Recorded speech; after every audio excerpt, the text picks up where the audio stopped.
Hoy vamos a predicar o vamos a enfocar el mensaje en un tema que ustedes saben que me apasiona a mí mucho, que es el tema de las misiones, y va a ser un tema llamado Una vida en misión. En la predicación anterior que hice en el mes de febrero o en el mes de marzo, el título del mensaje era Queda mucho por hacer.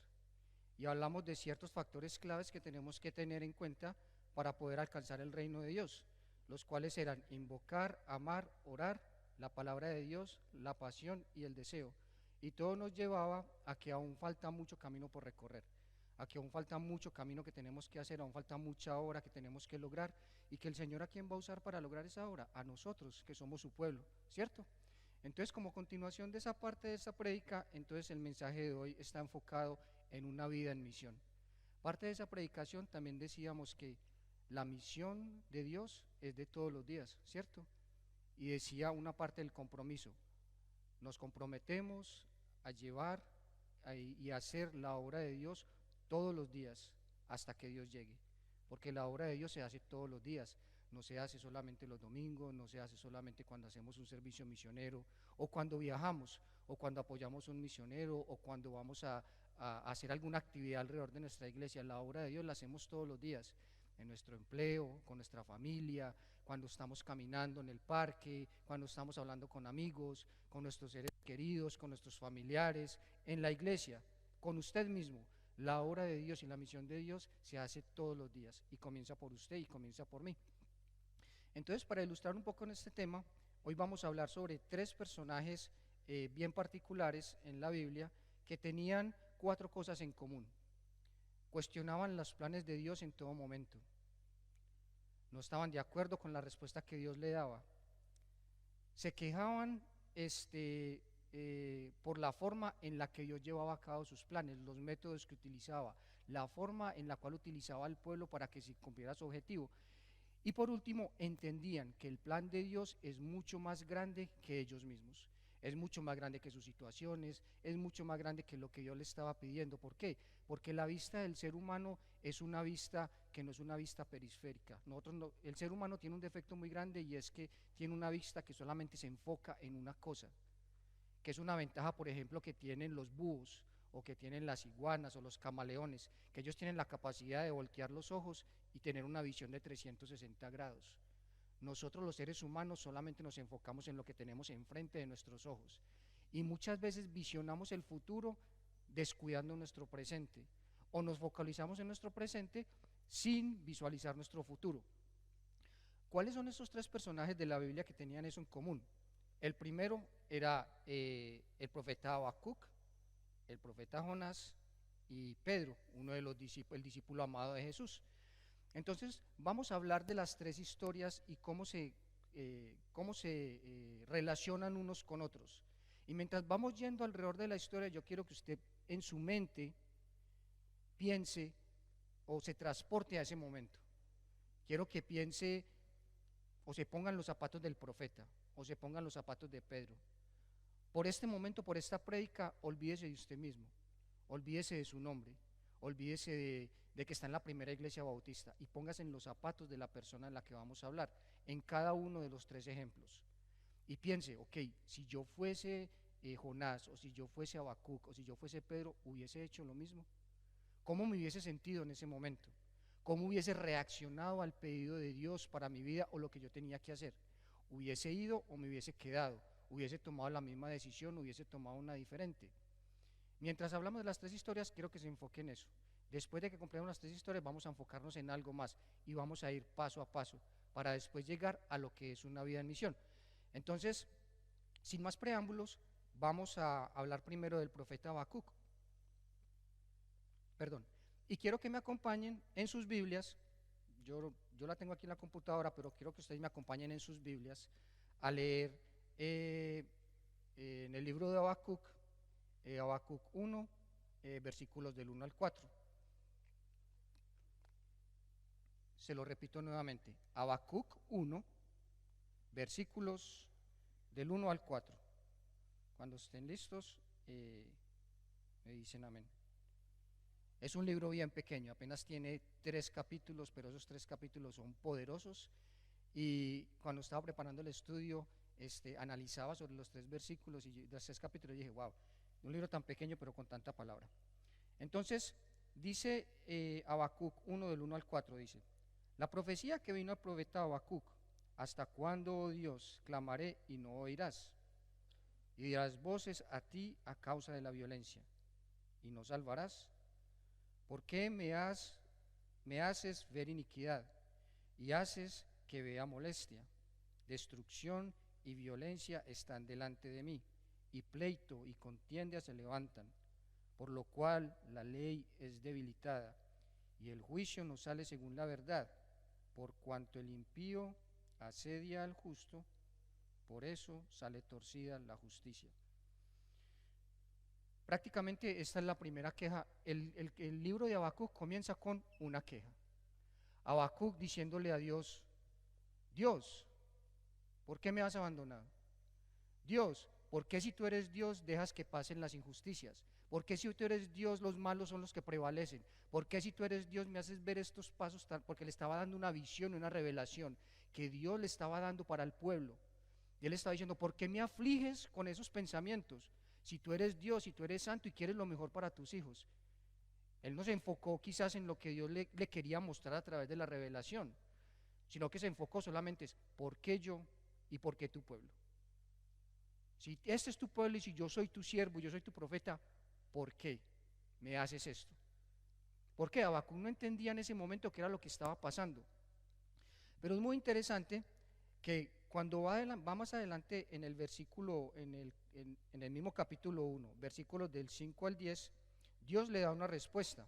No voy a leer la respuesta es un poco larga, pero dice, en resumen lo que Dios le dice es, hey, yo estoy en control, yo reconozco tu queja, yo sé por qué te estás quejando, yo sé qué es lo que va a pasar y yo voy a utilizar un método para poder traer a mi pueblo de nuevo a los caminos de verdad.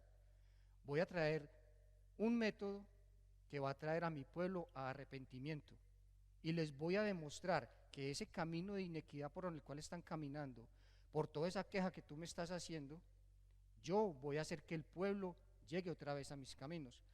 ¿Cuál era lo que Dios le había dicho a Habacuc que iba a hacer? Que era lo terrible que iba a hacer. Él prácticamente iba a traer un pueblo, y vamos a leer un pedacito, dice, mirar entre las naciones y ved asombrados, porque haré obra en vuestros días que aun cuando se os contare no lo creeréis. Porque he aquí, yo levantaré a los caldeos, nación cruel y presurosa, que camina por la anchura de la tierra para poseer las moradas ajenas. Formidable es y terrible. De ella misma precede su justicia y su dignidad.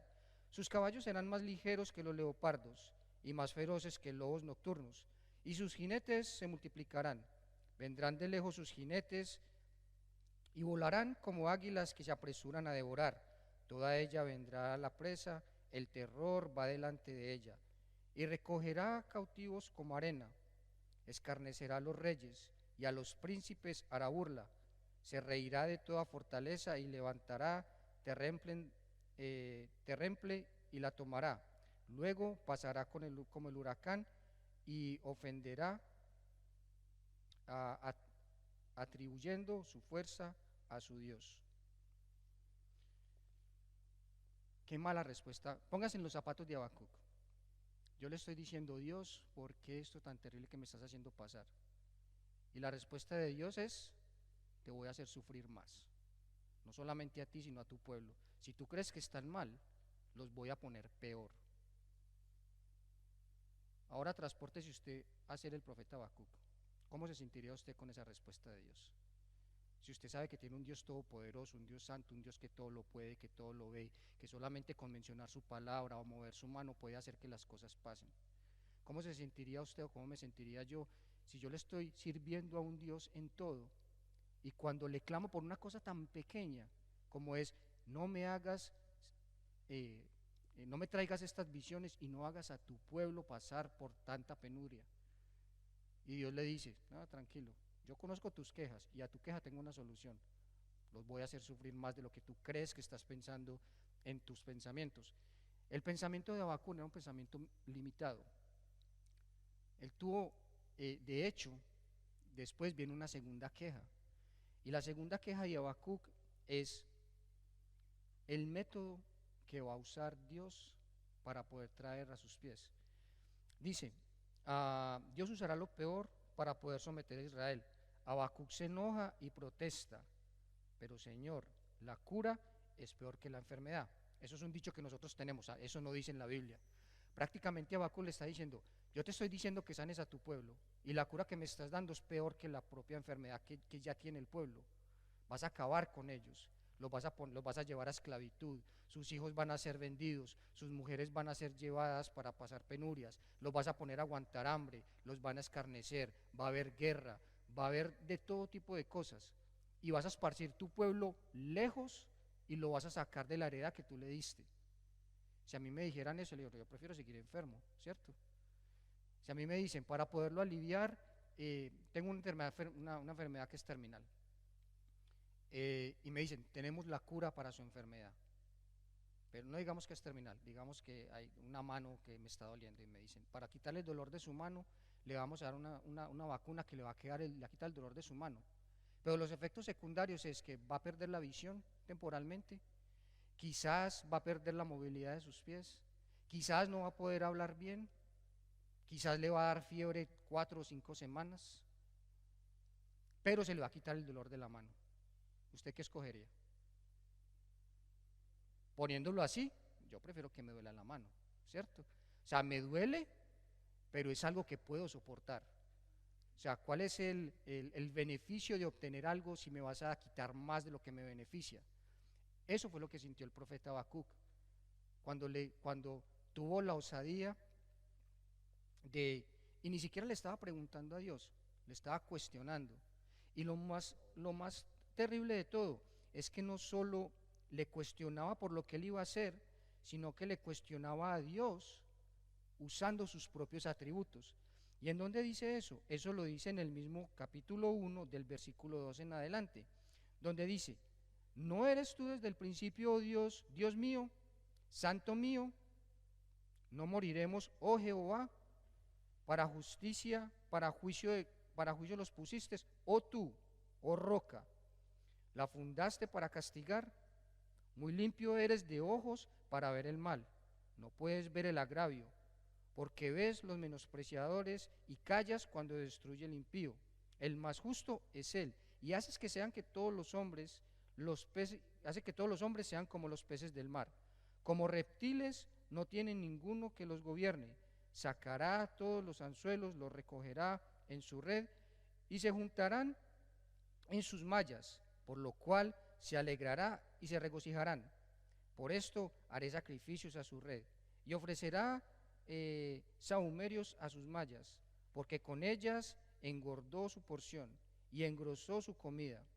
Vaciarás por eso su red y no tendrás piedad de aniquilar una nación continuamente. No solamente le está diciendo no estoy de acuerdo con tu método, sino que le está diciendo no estoy de acuerdo con el Dios que tú eres. Está yendo en contra de todos tus valores. Si eres bueno, porque haces cosas malas. Si eres justo, porque causas injusticia. Si no te gusta ver el mal en los demás, ¿por qué nos haces sufrir? Si dices que nos amas, ¿por qué nos odias? Si dices que quieres lo mejor que a nosotros, ¿por qué nos mandas lo peor? Literalmente eso es como cuando uno regaña a un hijo y el hijo le contesta a uno inmediatamente. Es como que desde cuando le tiran las piedras, desde cuando los pájaros le tiran las escopetas. Uno siempre quiere lo mejor para sus hijos y generalmente nuestros hijos no ven más allá de lo que nosotros vemos. Generalmente cuando nosotros le decimos a un hijo, hey hijo, no vayas por ese camino, es porque ese camino lo hemos recorrido varias veces, nos hemos tropezado varias veces, nos hemos caído varias veces y lo que uno quiere es protegerlos a ellos de que ellos cometan los mismos errores que cometió uno. En últimas, cada persona tiene sus propias vivencias. En últimas, cada persona tiene que vivir su propia vida y aprender de sus propios errores y aciertos. Pero uno como padre siempre va a tratar de protegerlos a ellos lo más que uno pueda. Si yo ya me caminé por ahí y ya me tropecé, mira, estas piedras te van a golpear, en estas piedras te vas a caer, en este kilómetro te vas a cansar. Pero generalmente, ¿qué hacen los hijos? Ah, mi papá está viejo, mi papá o mi mamá están viejos, ellos no entienden, es una generación diferente, es un tiempo diferente, eso pasaba cuando ustedes estaban viejos y no habían celulares, eso pasaba cuando ustedes los dejaban salir para allí o para allá. Pero los tiempos realmente no han cambiado, los tiempos han cambiado, pero los problemas siguen siendo exactamente los mismos. Solamente que los trasladamos de las calles, cuando jugamos en las calles con los amigos, ahora los trasladamos a los celulares, o los trasladamos de la televisión a los videojuegos, o los trasladamos de los problemas familiares al resto de organizaciones en las cuales estamos viviendo actualmente. Los trasladamos de los problemas familiares a los problemas gubernamentales. El tiempo es diferente y los problemas siguen siendo exactamente los mismos. Yo nací en 1979. La época más difícil en mi país fue en los años 80 a los 90. Y yo digo, ok, fueron muy duros esos tiempos. Y mi abuelo decía, hijo, todo tiempo pasado siempre va a ser mejor que el tiempo en el que estás. Cuando uno traslada todos esos tiempos pasados a los tiempos presentes, se da cuenta que realmente el tiempo sigue siendo el mismo. Simplemente los problemas siguen siendo los mismos, exactamente los mismos problemas. Entonces las soluciones de esos tiempos van a explicar los problemas del día de hoy. Es exactamente lo mismo que Habacuc le estaba reclamando a Dios. Tú eres mi padre, tú eres mi Dios, yo soy tu hijo, yo soy tu profeta. ¿Cómo se te ocurre que ese método que tú vas a utilizar es el mejor método para traer a tu pueblo a los pies? Y entender que tú eres Dios y regresar a tu morada y regresar a los valores que tú les diste y saber que tú eres Dios por sobre todas las cosas y que va a ser una nación salva para proclamar y glorificar a Dios a todas las naciones, que era lo que el pueblo de Israel no sentía. Porque el pueblo de Israel, ¿en qué se enfocó? Se enfocó en sí mismo, se enfocó en sus ganancias, se enfocó en sus propios ídolos, decidió abandonar al Dios todopoderoso, justo, santo, la roca firme que tenían, por desviarse hacia otras cosas, porque dieron a Dios por sentado, lo dieron for granted. Ya tenemos a Dios y ya nos protege, nos ha sacado de todo esto. ¿Cómo no nos va a permitir hacer esto que estamos haciendo ahora? Y el pueblo que hacía se tropezaba siempre con la misma piedra. Siempre tropezaban exactamente con la misma piedra y Dios volvía y los humillaba y volvían y se tropezaban con la misma piedra. Eso es lo que le está reclamando aquí Habacuc a Dios. Pero la respuesta de Dios es una respuesta inmediata. Y Dios le pudo haber contestado de una forma enojada, le pudo haber contestado molesto, le pudo haber contestado, no sé, con leguas de fuego, como pasó con muchos profetas, o como cuando Abraham fue y se le quejó enfrente de la zarza y le dio solamente por cuestionarle un poquito. ¿Qué hizo la zarza? Abrió inmediatamente y le dijo, hey, ¿con quién crees que estás hablando? Yo soy tu Dios. Yo soy tu Dios el que te va a sacar de aquí. Así que aquí se hace lo que yo diga. Así es como cuando yo le digo a mi cuerpo, cuando estoy muy cansado haciendo alguna cosa y ya como que ya estoy corriendo y ya el cuerpo no me da, las piernas no me dan, las manos no me dan y el cerebro me dice, ya, es hora de parar porque ya no puedes más. ¿Cuál es mi frase de motivación? Ah, no, sorry compadre, aquí en este cuerpecito mando yo. Así que vamos a darle para adelante porque yo sé que puedo más. Eso es exactamente lo que le estaba diciendo Dios a Habacuc y le dijo a todos los otros profetas, lo siento señores, aquí mando yo y aquí se hace lo que yo diga. ¿Por qué? Porque yo tengo un plan perfecto. Yo conozco el futuro, el pasado y el presente de todo lo que va a pasar. Y tú eres solamente un instrumento para hacer lo que yo necesito que pase. En esta generación, en la generación que sigue y en las generaciones futuras. Yo conozco el final, yo conozco el plan, yo sé para dónde voy. ¿Qué tenemos que hacer nosotros y qué tienen que hacer los profetas? Solamente seguirlo. Pero la visión de los profetas era una visión enfocada únicamente en lo que veían hacia el frente, en sus necesidades primarias, que el pueblo no tenía comida, que el pueblo era idólatra, que habían muchos impuestos, que se malgastaban las cosas, que las familias peleaban, que tenían problemas, ok, sí, todos pasamos por eso. Pero, y descuidaron el objetivo, inclusive los profetas descuidaron el objetivo futuro de Dios, el plan futuro de Dios, por enfocarse en las necesidades primarias del momento. ¿Cuál fue la respuesta de Dios? Fue una respuesta muy particular, dice, parafraseando lo que dice en lo que sigue ahí para abajo, dice, tranquilo, yo, tu Dios, estoy en control de lo que estoy haciendo. Yo pongo y quito reyes. Y yo no solamente estoy en control de la nación de Israel, de mi pueblo escogido, yo estoy en control de todas las naciones. y ninguna nación va a hacer algo diferente a lo que yo quiera y permita que pase. Ellos van a atribuir eso a su Dios, nos lo dice en capítulo 1, versículos del 1 al 5, pero no es así, eso es algo que yo les estoy permitiendo hacer.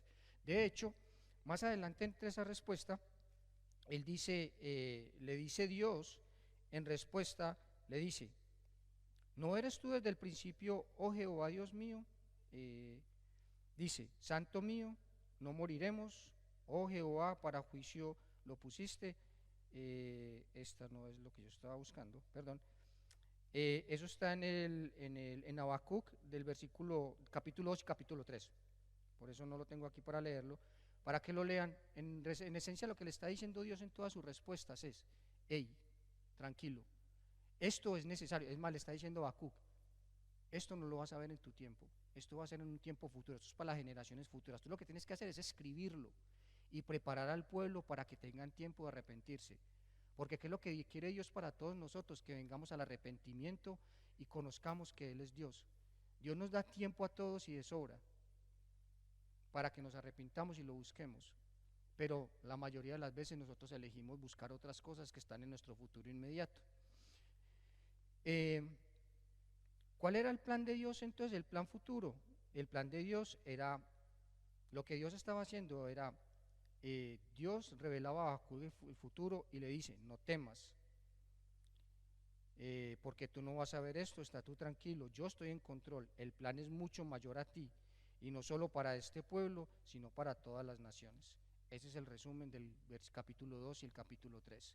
De hecho, en el capítulo 3 es donde están los ayases, donde simplemente Habacuc le está diciendo, ahora entiendo, tú que eres Dios grande, poderoso y temible, ¿por qué me estabas pidiendo y estás haciendo lo que estás haciendo?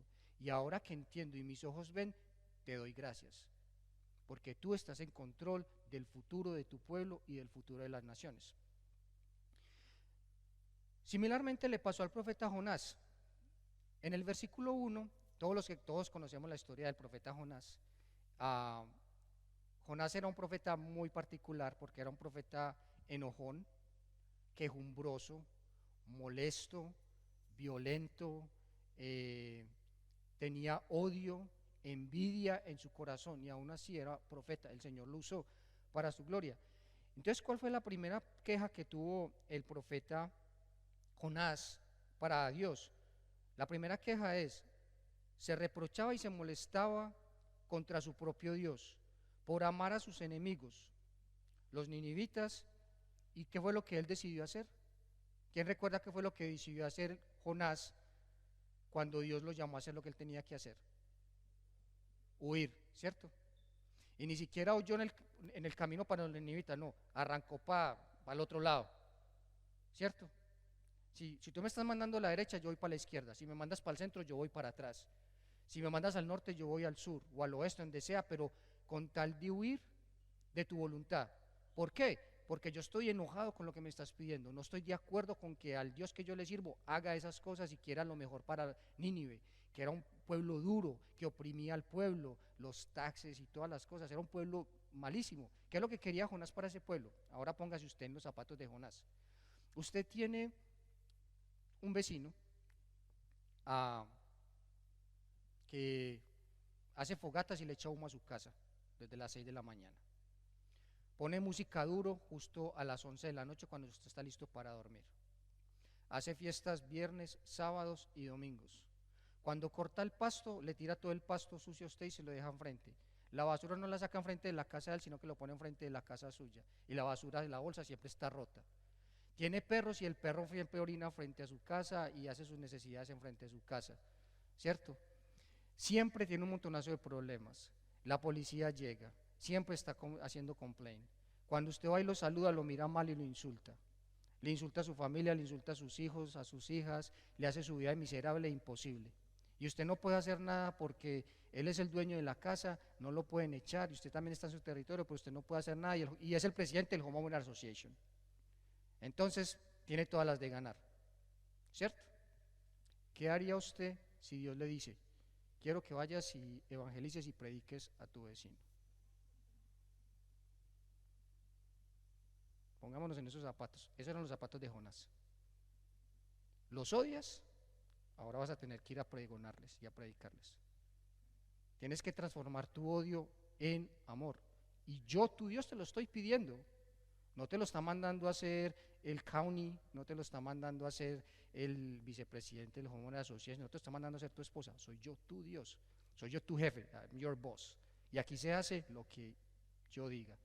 Dirían en la tierra, o diría mi papá, mi hijo, mientras usted viva aquí en mi casa, aquí se hace lo que a mí me dé la gana. ¿Y uno qué hacía? Así, señor. Arrancaba con la cabecita agachada. Entonces, después de eso, ¿cuál fue la respuesta de Dios a la osadía de Jonás, a la queja y al odio de Jonás que arrancó a sentido contrario? Fueron varias cosas y la respuesta de Dios prácticamente se manifestó en el capítulo 2 y más adelante en el capítulo 1 y el capítulo 2. La respuesta de Dios fue dura y cruel. Mandó tempestad, mandó calamidad, mandó reproche y le mandó un gran pez. Otra vez, la cura fue peor que la enfermedad. Se acostó a dormir en el barco llegó en tempestad, tiraron todas las pertenencias, se quedaron sin comida, no tenían nada para comer, para beber, estaban a punto de perder su vida. Los marineros todos se quejaron en contra de todo el mundo, hasta que decidieron reconocer que había un Dios, porque Jonás se dio cuenta que él era el que estaba en pecado. Llegó al arrepentimiento, pero muy tarde, compadre. Ahora todo esto que está pasando es por tu culpa, por tu desobediencia, por no hacer lo que yo te estoy mandando a hacer. Pusiste a sufrir a toda esta gente solamente por tu berrinche de no hacer lo que yo te estoy mandando a hacer y por tu berrinche de no querer pregonar en contra de tus enemigos. Porque yo no quiero la muerte del malo, yo quiero que lleguen al arrepentimiento de la verdad de Dios. En ese entonces, Antiguo Testamento. Todos los marineros se pusieron de acuerdo. ¿Y qué fue lo que hicieron? Tirémoslo al mar para que se ahogue, porque este nos trae más problemas. ¿Qué pasó inmediatamente? Dios calmó la tempestad. ¿Qué habrá pensado Jonás? Bueno, ahora, Señor, pues ¿qué más me da? Ya pues me muero aquí. Igual me muero y no voy a tener que ir a pregonarle a Nínive. Igual estoy en la mitad del océano, ya no voy a llegar a Nínive, me va a tocar morirme y ya no voy a cumplir con tu cometido. El plan de Dios es un plan más grande, tan grande como un pez que se lo tragó. Y entonces ahora Jonás está solo en la barriga de un gran pez, sin comida, sin agua. De hecho, dice la palabra que lo único que hizo fue arrepentirse, orar, llorar, clamar a Dios, que él se arrepentía, que él hacía de todo. De palabras, él quería hacer muchas cosas. De corazón, Dios sabía que el corazón de Jonás todavía seguía duro. Pero ¿cuántas veces nos pasa a nosotros? Me pasa a mí que cuando las cosas van más mal es cuando más buscamos de Dios, ¿cierto? Y eso es lo que le estaba pasando a Jonás. Entonces,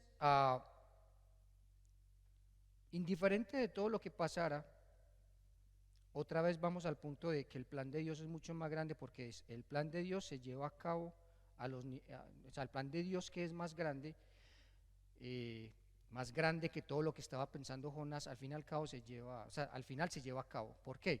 Jonás piensa que el pez se lo tragó y él se va a morir dentro de la barriga del pez, pero mentiras. Cuando llega a Nínive, el pez que hace lo vomita en las playas de Nínive, y cuando levanta su cabeza, Nínive está ahí. Él estaba huyendo de la voluntad de Dios y Dios terminó llevándolo a hacer lo que él tenía que hacer, ¿cierto? Entonces yo me imagino a Jonás como los niños rebeldes cuando van por la calle pateando las piedras, como que igual me va a tocar hacer, y siempre van cuestionando lo que le toca. Lo hacen, pero no lo hacen con voluntad, igual lo hacen.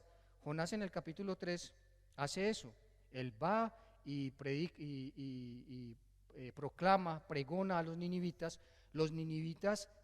hacen caso de lo que Jonás le está haciendo. Dios en medio de su misericordia los perdona. De hecho, Nínive no es destruida en ese momento, Nínive es destruida un poco más adelante, pero se logra el plan que Dios tenía. ¿Por qué? Porque Dios ve que el plan es mucho más grande que lo que estaba pensando Jonás. Después llega una segunda queja de Jonás, cuando ya sale quejándose otra vez y le dice: Señor, Dios, tú que eres Dios, ¿por qué amas a los injustos. ¿Sabes por qué razón yo no quería ir a pregonar a los ninivitas? Porque yo sabía que tú eras Dios justo, que tú eras Dios misericordioso, que tú eras Dios santo y los ibas a perdonar. Ellos no merecen el perdón, merecen la muerte. Por eso no quería ir. Y ahora los salvaste. Y se siente bajo la higuera. ¿Qué hace Dios? Le quema la higuera. Y se quema la cabeza y se quema por todo el cuerpo. Y otra vez vuelve y se enoja y se molesta. Y vuelve otra vez y se queja en contra de Dios. Y la respuesta de Dios es exactamente inmediata. Le dice, hey, ¿te molestas tanto por una planta o por una higuera que ni siquiera tú cultivaste? No le diste nada para que creciera, no le diste nada para que germinara, y yo te la quité, y te quejas por eso. ¿Qué responde Jonás? ¿Cómo se enoja Jonás? ¿Alguien recuerda? Dice, me enojo tanto y me enojo hasta de muerte. ¿Cierto? En contra de Dios otra vez. Y de malas le dice, me enojo y de malas. Entonces, yo le respondo inmediatamente con una forma muy tranquila y le dice, hey, si tú te molestaste solamente porque yo te quité la higuera, imagínate lo que yo siento cuando mis hijos, mi pueblo y las naciones que yo quiero que se salven, perecen y no tienen la posibilidad de llegar al arrepentimiento, del conocimiento de mi verdad. ¿Qué hizo Jonás? Uy, perdón Dios, ahora entiendo que el plan es más grande que yo. Ahora entiendo que mi visión es una visión muy enfocada y tú tienes una vista periférica que ve todo, el pasado, el presente y el futuro. Y ahora vamos con el último personaje que es Pablo. Pablo no, Pedro, perdón. Pedro. En el libro de Mateo, quiero que me acompañen al libro de Mateo, por favor, rapidito. Y quiero que busquen Mateo 19:26.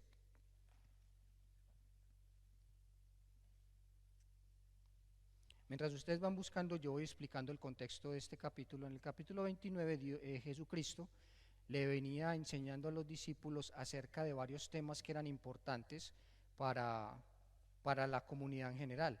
Les venía enseñando sobre el divorcio, les venía enseñando cómo bendecir a los niños, les venía enseñando también qué era necesario para heredar el reino de los cielos, les venía diciendo varias cosas de la riqueza, les venía dando los requisitos para poder heredar el reino de los cielos. Todos se los daban parábolas. A este punto los discípulos todavía no entendían por qué Jesucristo hablaba como hablaba. Y vamos entonces al capítulo 19, versículo 26. ¿Lo tienen? Dice, y mirándolo Jesús les dijo, Jesús les dijo, para los hombres, perdón, me equivoqué, versículo 25, el versículo anterior.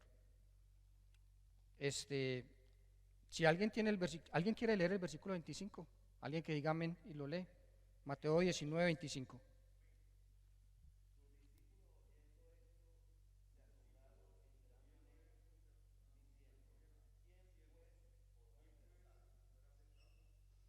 Amén. ¿Escucharon aquí? ¿Escucharon aquí? Dios les bendiga a todos dos. Dios, Jesucristo, les estaba explicando en los versículos anteriores las necesidades para ser salvo. Y los discípulos lo cuestionan y le dicen, hey Jesús, de acuerdo a lo que estás diciendo, entonces ¿quiénes van a ser salvos? Ahí nadie cabe, en ese requisito nadie cabe, es imposible que quepamos ahí, ni siquiera nosotros vamos a caber ahí. Entonces viene la primera queja y dice, los discípulos cuestionan a Jesús referente a quiénes deben de ser salvos, ya que acorde a sus explicaciones anteriores, los requisitos dejarían por fuera a mucha gente, incluyéndolos a ellos. Entonces la respuesta de Jesucristo viene inmediatamente en el versículo 26 y le dice, mirándolos Jesús les dijo, pero para los hombres esto es imposible, ¿cierto? Mas para Dios todo es posible. Después viene una segunda queja en el versículo 27. Dice, y Pedro cuestiona lo que Jesús le dice y le dice, entonces respondió Pedro y le dijo, he aquí, ¿acaso nosotros no hemos dejado todo y te hemos seguido? ¿Qué pues tendremos nosotros? Como dicen en mi tierra, entonces ¿qué hay para mi papá? Yo doy, yo recibo. Este negocio es 50-50. Si yo doy 50, me gano 50. Yo no vendo huevos yo no compro huevos para vender huevos. Si yo compro un huevo en $1, lo vendo en 2. O sea, mi sacrificio tiene que devolverme alguna ganancia. ¿Cuántas veces nosotros no hemos estado en esa posición? Ahora pongámonos en la posición de Pedro. Jesús dice todo esto y le está diciendo, hey, todo lo que ustedes han hecho, hey, chévere, bacano, lo agradezco. Pero inclusive todos ustedes están descartados de lo que yo estoy haciendo. Los discípulos lo habían seguido por todas partes, abandonado a sus familias, sus trabajos, todo lo que tenían para seguir a Jesucristo. Y Jesucristo les dice, están descartados. Ni siquiera porque me siguen van a ser salvos. Pedro, es una pregunta justa, yo creo que es una pregunta justa. Hey, yo estoy dando todo por ti. Y a mí también me vas a dejar por fuera de los que van a ser salvos. ¿Cuál es el beneficio de haberte seguido? ¿Cuál es el beneficio de haber hecho lo que tú querías que yo hiciera? Como dicen aquí en inglés, what's in for me? ¿Ah? ¿Usted no se sentiría igual? Yo me sentiría igual. Pero es muy interesante la respuesta de Dios, de Jesús en los versículos siguientes. La respuesta de Jesús es inmediata. Dice, a 19, 28 al 29. Y Jesús le dijo, de cierto os digo, en la generación, cuando el Hijo del Hombre se siente al trono de su gloria, vosotros que me habéis seguido, también os sentaréis sobre los 12 tronos, para juzgar a las 12 tribus de Israel. Y cualquiera que haya dejado su casa, o su hermano, o hermana, o padre, o madre, o mujer, o hijo, o tierra, por mi nombre, recibirá 100 veces más y heredará la gloria eterna, porque muchos primeros serán postreros y los postreros serán primeros. El plan de Dios para nosotros es mucho más grande. Pedro lo único que estaba viendo es, yo quiero ser salvo y quiero ser salvo ya. Jesucristo le estaba dando la visión futura, no solamente lo que esperaba para ellos, sino para todas las naciones. Y le está dando un ejemplo de que aquel que abandone todo por mi obra, yo le voy a multiplicar 100 veces todo lo que hay. Lo mismo que pasó con Job. Le quitó todo y después ¿qué le dio? 100 veces más de lo que tenía. Ustedes se preguntarán entonces, ¿qué tiene que ver esto con tener una vida en misión? Si literalmente lo que les estoy diciendo es que somos quejumbrosos, que somos canzones, que no hacemos caso, que no obedecemos, que tenemos una vista enfocada en una sola cosa, que no vemos el futuro sino que vemos el presente, que no entendemos el plan de Dios. Esto parece ser un sermón completamente desalentador. Y créanme que no lo es. ¿Por qué? Porque a partir de estos personajes entendemos nuestras propias vivencias. Y vuelvo y le repito, nadie escarmienta por cabeza ajena. Cada persona es una persona en su mundo, se los había dicho alguna vez también. Yo no sé cuál es su mundo, usted no sabe cuál es el mío. Su propia cabeza es su propio mundo. Usted sabe lo que hace y lo que no hace. Usted sabe hasta dónde puede y hasta dónde no puede. Usted sabe si desea o no desea. Usted sabe si quiere o no quiere. Pero lo único que nosotros todos tenemos en común es que nosotros sabemos y conocemos el plan de Dios, que es más grande para todas las naciones, y estamos, ni siquiera si queremos o queremos voluntariamente, estamos obligados a hacer el plan de Dios todos los días de nuestras vidas, con nuestro testimonio, con nuestra vida, en donde sea que estemos. Entonces dice, ¿cómo esos tres personajes se relacionan? ¿Alguna vez nosotros nos hemos quejado de la voluntad de Dios hacia el servicio? Yo lo he hecho muchas veces, la verdad lo he hecho bastantes veces, y siempre me quedo por fuera de la visión y el plan de Dios. En este momento me estoy leyendo un libro que se llama Learning Leadership, porque hace parte de mi plan de entrenamiento para el plan de carrera dentro de la organización en la cual estoy.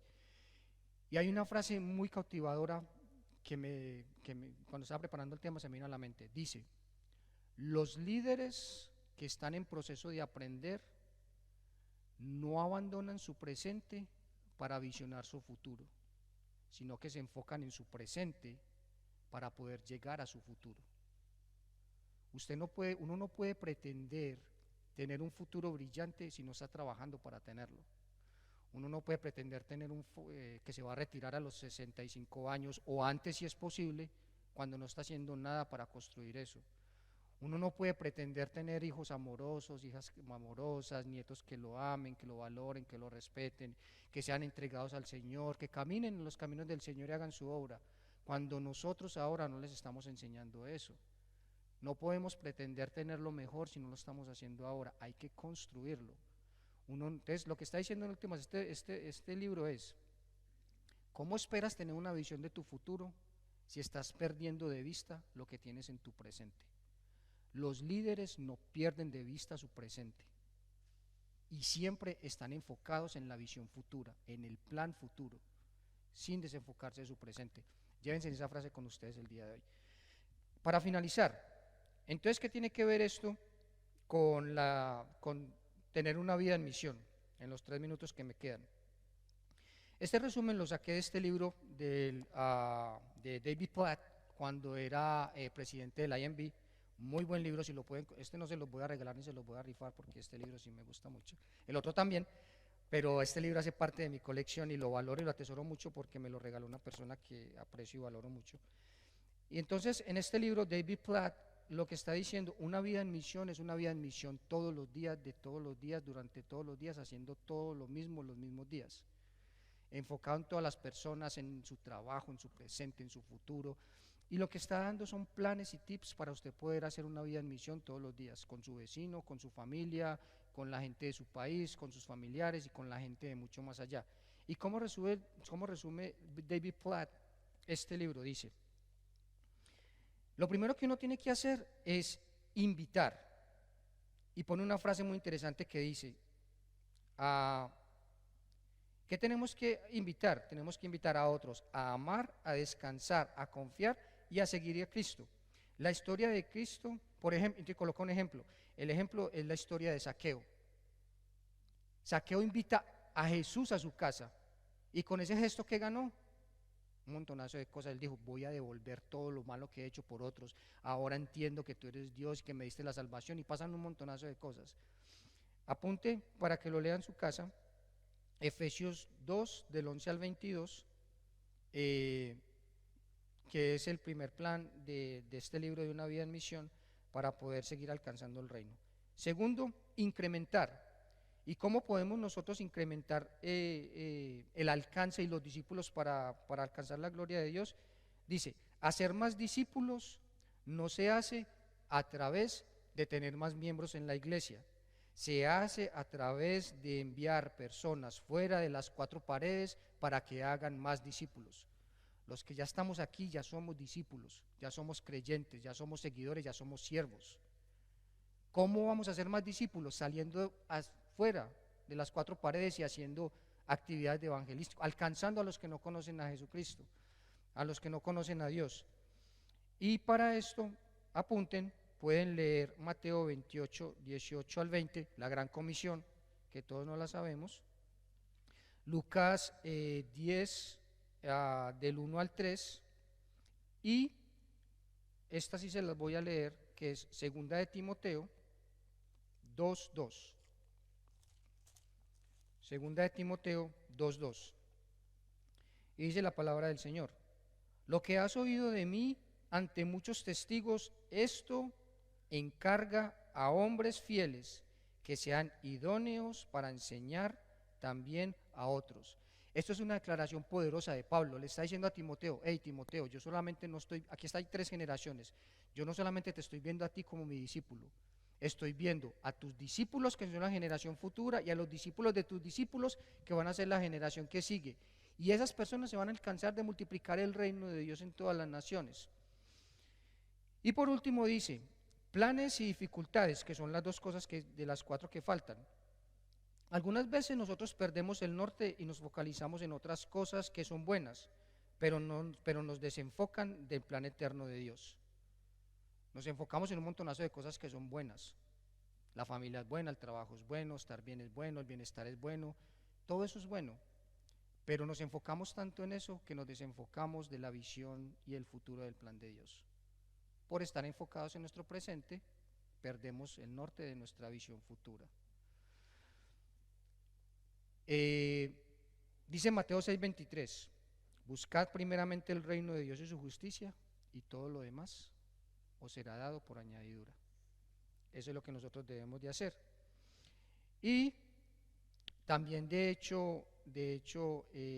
libro de Jeremías 29:11, habla de exactamente lo mismo, que dice en el libro de Jeremías, dice, porque yo tengo para vosotros planes ¿de qué? ¿Alguien se acuerda? ¿De qué? ¿De bien y de qué? Y no de mal. Eso es los planes que Dios tiene para nosotros. Él quiere que con lo que nosotros hagamos vamos a tener planes de bien y no de mal. Él no quiere que suframos, Él no quiere que nos estresemos por estar haciendo lo que Él nos pide hacer, porque el plan de Dios es más grande. Él lo que quiere es el beneficio futuro para todos nosotros. Para finalizar ahora sí, les voy a contar una historia. Yo vengo, las familias paisas, la gente de Medellín, eh, anteriormente tenían un montonazo de hijos. Mi familia, por mi lado materno, somos casi 250 personas, entre nietos, bisnietos, tíos, tías, tataranietos. Mis abuelos ya fallecieron. Por la familia de mi papá somos como 350. Y uno se pregunta, ¿por qué razón los viejos, los abuelos, tenían tantos hijos? Sencillo, todos nuestros abuelos, por lo menos los míos, eran campesinos. Ellos no tenían hijos porque querían tener un equipo de fútbol o un equipo de voleibol. Necesitaban hijos porque necesitaban obreros para la finca, era mano de obra barata, lo único que necesitaban era ropa, comida y techo. Soportaban lo que les pusiera a hacer. No sé cómo le llaman en su tierra no sé, finca, en mi tierra le llaman finca, o lo llaman campo, o como sea que lo llamen. Los viejos porque no había que pagarles nada, era mano de obra muy barata. Entonces, ¿cómo se compara eso con nosotros? Eso se compara de una forma muy sencilla. Nosotros no fuimos salvados. Dice, el ser cristiano es más que una relación, es un estilo de vida. La misión de Cristo es el objetivo. Dios no nos ha salvado para crear más creyentes que llenen la iglesia. Él nos ha salvado porque desea que su gloria sea proclamada en todas las naciones. ¿Y sabe cuál es el título que nos dio a todos nosotros? No nos dijo capataces, a todos nos dio el mismo título: obreros. ¿Cierto? ¿Cuál es el campo? El campo está fuera de las cuatro paredes. No hay quien ponga las manos en el arado y después mire atrás y lo abandone. Nosotros somos llamados a colocar las manos en el arado, unos a remover la tierra, otros a abonarla, otros a esparcir la semilla y otros a recoger. Ese es el llamado que Dios tiene para nosotros.